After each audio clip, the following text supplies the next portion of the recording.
There's a common thing I hear said when it comes to the topic of prayer. Christians ask it, as well as people who don't believe in God. Why would you pray if God already knows everything you're going to say? Isn't that kind of redundant?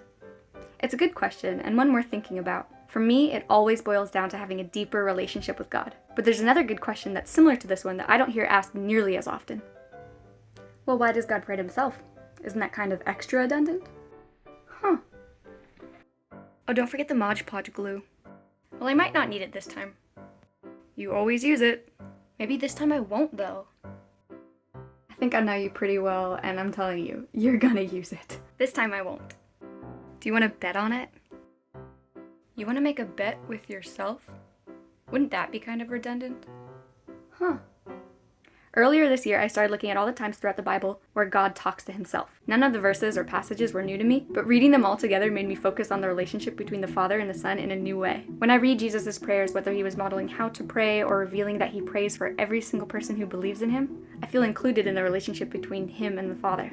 But look at all the verses that only reference that Jesus prayed, rather than telling us what he prayed for. Huh. Those verses make me consider the private aspect of the Father and Son's relationship. They have an intimacy that's theirs alone. And in the same way, I have an intimacy with God that's mine alone. Even though I don't know what was spoken during those conversations, they're kind of relatable. They make me think more about the other relationships that I have, with all the private moments and inside jokes. And in those, I see a reflection of our relatable God.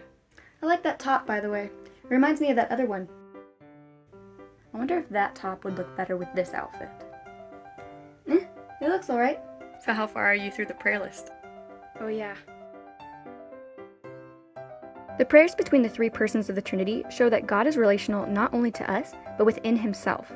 And I can see why God talks to himself. But when I pray, the biggest distraction I have is that I talk to myself. And I talk to myself a lot. Like so much. When I looked into all the reasons as to why people talk to themselves, I found that researchers have several hypotheses, tied to things like memory development, language processing, self-regulation practices like time management, problem solving, planning things out, and so on, and the conversations that others had with us while we were children. Basically, it's a difficult thing to research because everyone talks to themselves in different ways. There are some people, though very few, who don't experience inner speech at all, but this inner speech is just one aspect of how people think. People also form their thoughts through imagined visual text, sounds, and images. All in all, I think God created us to talk to ourselves as a reflection of him in some way. To me, the range of styles of our inner thoughts shows God's depth and creativity, which also comes out when God communicates with us in diverse ways. But I do wonder if I can take this thing that interrupts my prayers and turn it into an actual strength for my prayer life. Psychologists have found that while most inner speech consists of inner monologue, 75% of people report to also having an inner dialogue. But only about 25% of people report that they sometimes have an inner dialogue where they converse with someone other than themselves. Do I know you?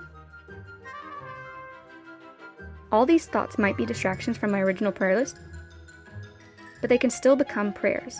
I figure if I talk to myself constantly, whether I'm trying to pray or not, if I can get into the habit of including God in all of these inner thoughts, it'll be like renewing my mind, taking every thought captive, praying continually, and ultimately grow closer to God, which is always the main goal.